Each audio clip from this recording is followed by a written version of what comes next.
बहुत दिलचस्प कहानी। बड़े गुस्से से मैं घर से चला आया। इतना गुस्सा था गलती से पापा के जूते पहन के निकल गया। मैं आज बस घर छोड़ दूंगा और तभी लौटूंगा जब बहुत बड़ा आदमी बन जाऊंगा। जब मोटरसाइकिल नहीं दिलवा सकते थे तो क्यों इंजीनियर बनाने के ख्वाब देखते हैं। आज मैं पापा का पर्स भी उठा लाया था जिसे किसी को हाथ तक ना लगाने देते थे। मुझे पता है उस पर्स में ज़रूर पैसों के हिसाब की डायरी होगी। पता तो चले कितना माल छुपा रखा है। माँ से भी उसे हाथ नहीं लगाने देते थे। जैसे ही मैं आम रास्ते से सड़क पर आया मुझे लगा जूतों में कुछ चुभ रहा है। मैंने जूता निकाल कर देखा, मेरी एड़ी से थोड़ा सा खून रसाया था। जूते की कोई कील निकली हुई थी। दर्द तो हुआ पर गुस्सा बहुत था और मुझे जाना ही था घर छोड़कर। जैसे ही कुछ दूर चला मुझे पाँव में गीला सा महसूस हुआ। सड़क पर पानी फैला हुआ था।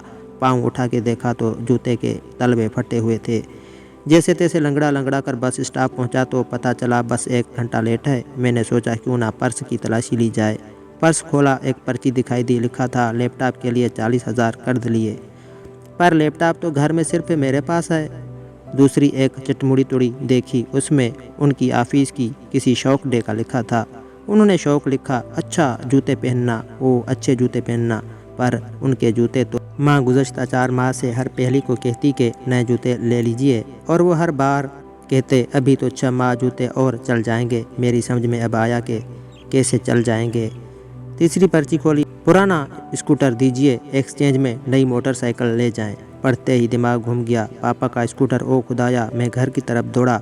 अब पाँव में वो कील नहीं चुभ रही थी। घर पहुंचा, ना पापा थे ना स्कूटर। ओ नो, मैं समझ गया कहाँ गए। मैं भागा और एजेंसी पर पहुंचा। पापा वहीं थे। मैंने उनको गले से लगाया और आंसू से उनका कंधा भीग गया। नहीं पापा नहीं, मुझे नहीं चाहिए मोटरसाइकिल। बस आप नए जूते ले लो और मुझे अब बड़ा आदमी बनना है, वो भी आपके तरीके से। माँ एक ऐसी बैंक है जहाँ आप हर एहसास और दुख जमा कर सकते हैं, और पापा एक ऐसा क्रेडिट कार्ड है जो बैलेंस ना होते हुए भी हमारे ख्वाब पूरे करने की कोशिश करता है।